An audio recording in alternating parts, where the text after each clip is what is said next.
И здравейте хора, аз съм Codosov Games и днес ще ви покажа как да си направите Lightroom с Cinema 4D за втори път, защото миналия туториал Lightroom имаше доста недостатъци и шрифта не беше хубав и да.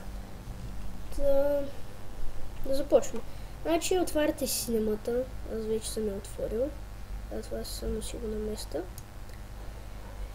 И така, значи отваряте Cinema-та, като я отворите, цъкате тук, на това.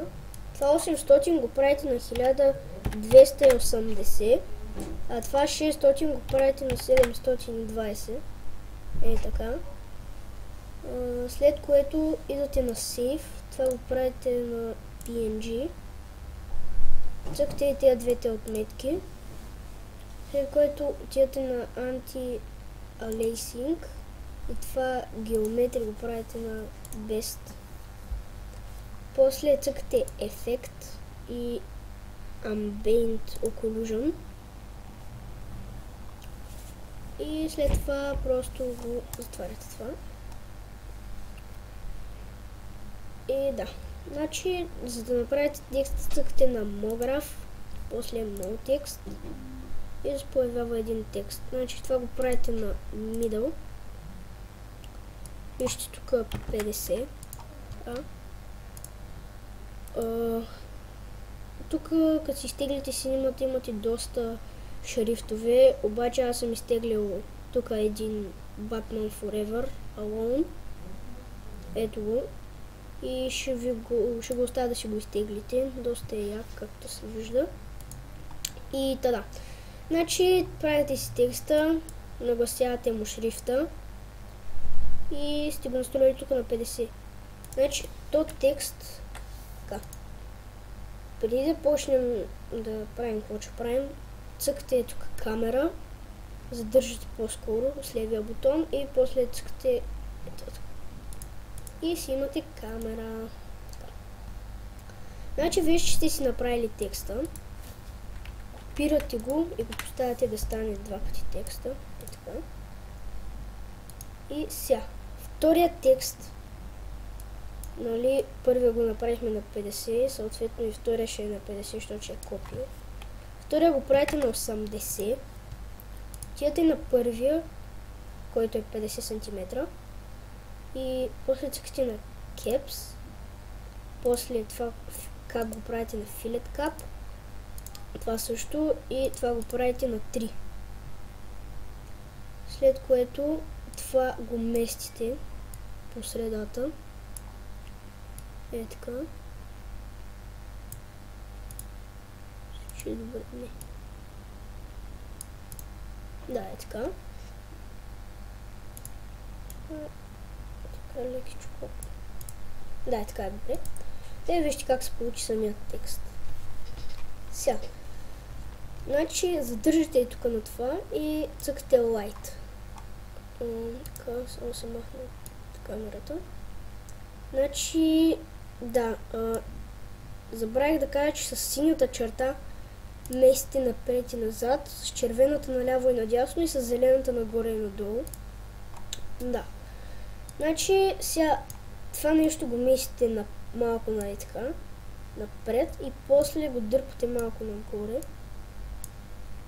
Да се получи нещо...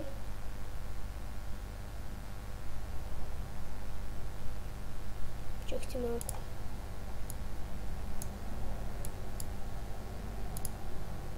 Е така, нещо е такова.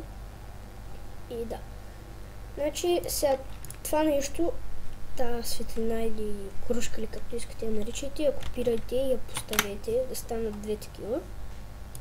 И сега, значи едната я местите на дясно, после я местите малко напред, после насам. Е така. Малко надолу. Малко насам. Е така. И после на тази кружка, която е от страни на текста, това стои тук, го правите на 70. Е така. След това тази кружка я копирате и я поставяте и я местите копието на тази кружка отстрани. Го местите е така, да има кружки от двете страни на текста и една отпред, съответно. Нещо е такова се получи. Е така. Вижте как стана самото осветление на текста.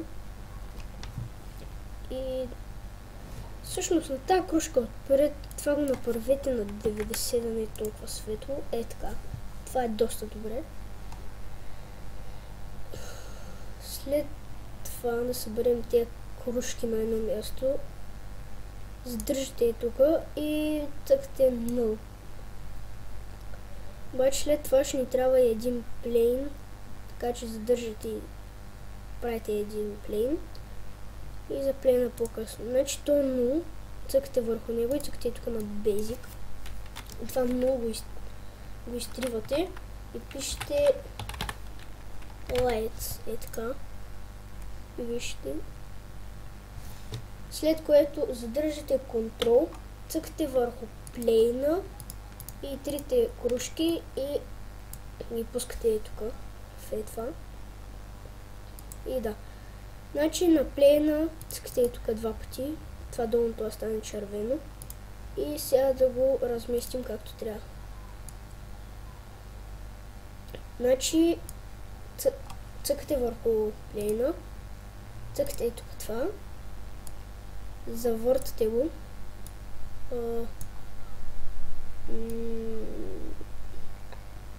Айде е така. И сега цъкате на това тук. Не, на това. И го предървате малко нагоре. Е така. Чекайте. Упс.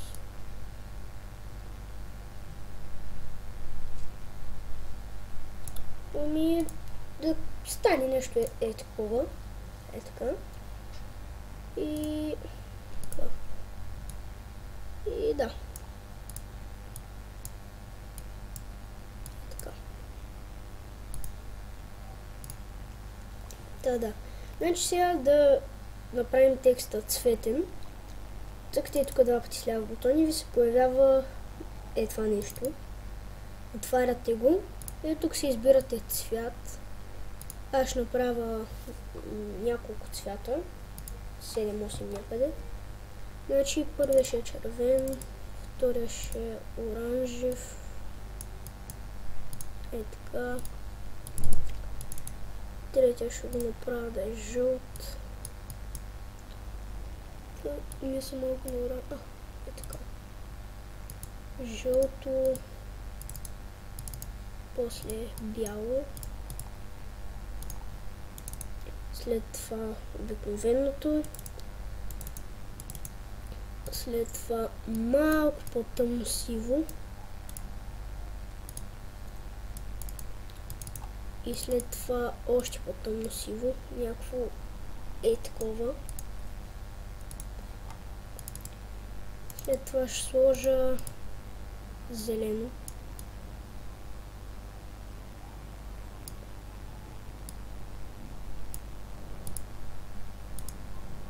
После синьо.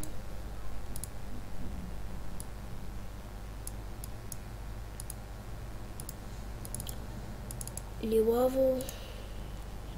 Ще ме извините, че ги правя цветовете сега пред камера, ама просто ми се правят просто. Ще направя кафяво. Така.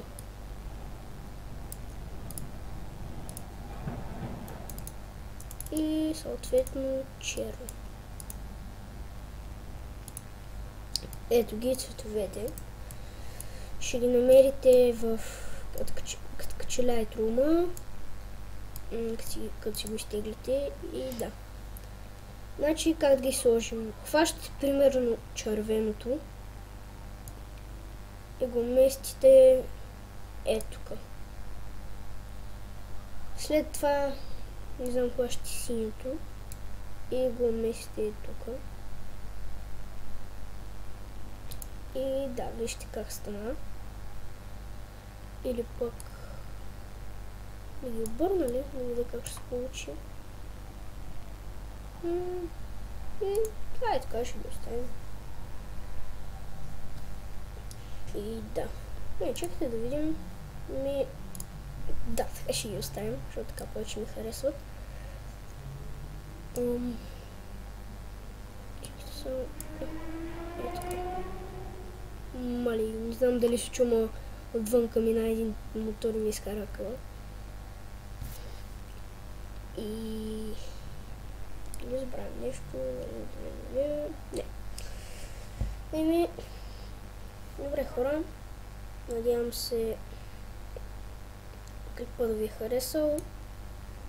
Както казах, ще оставя Lightroom, си го изтеглите.